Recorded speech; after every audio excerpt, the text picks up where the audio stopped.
ইন্নাদ-দীনা ইনদাল্লাহিল ইসলাম, নিশ্চয়ই আল্লাহর নিকট একমাত্র দ্বীন, জীবন ব্যবস্থা হচ্ছে ইসলাম।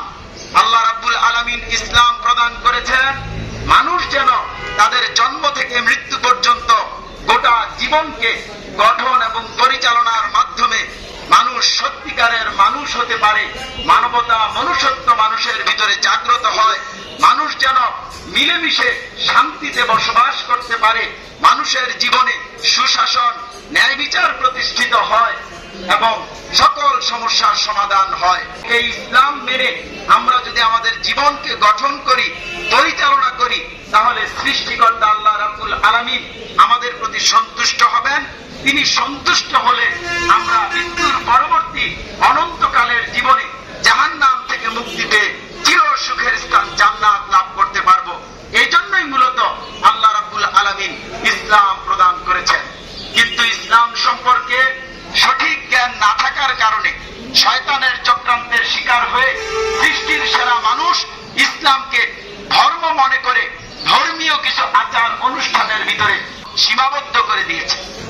আর অর্থনীতি, সংস্কৃতি, রাজনীতি, পরিবার, সমাজ এবং রাষ্ট্র গঠন পরিচালনা করতে গিয়ে মানুষ ইসলাম বাদ দিয়ে নিজেরা নিজেদের খেয়াল খুশি অনুযায়ী আন্দাজ এবং অনুমানের উপরে ভিত্তি করে আইন বিধান, সংবিধান তৈরি করে সেই মন গড়া ব্যবস্থা দিয়ে তারা তাদের সমাজ এবং রাষ্ট্রকে গঠন এবং পরিচালনা করছে।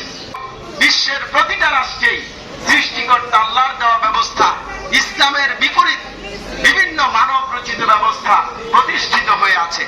আমাদের প্রিয় মাতৃভূমি বাংলাদেশে গণতন্ত্র নামক মানব রচিত ব্যবস্থা জাতির মানুষ গ্রহণ করেছে। সকল প্রকার মানব রচিত ব্যবস্থায় কুফরি ব্যবস্থা, শিরকি ব্যবস্থা। কুফর এবং শিরিক করলে ঈমান থাকে না, আমল থাকে না, মানুষ আর মানুষের কাতারে থাকে না।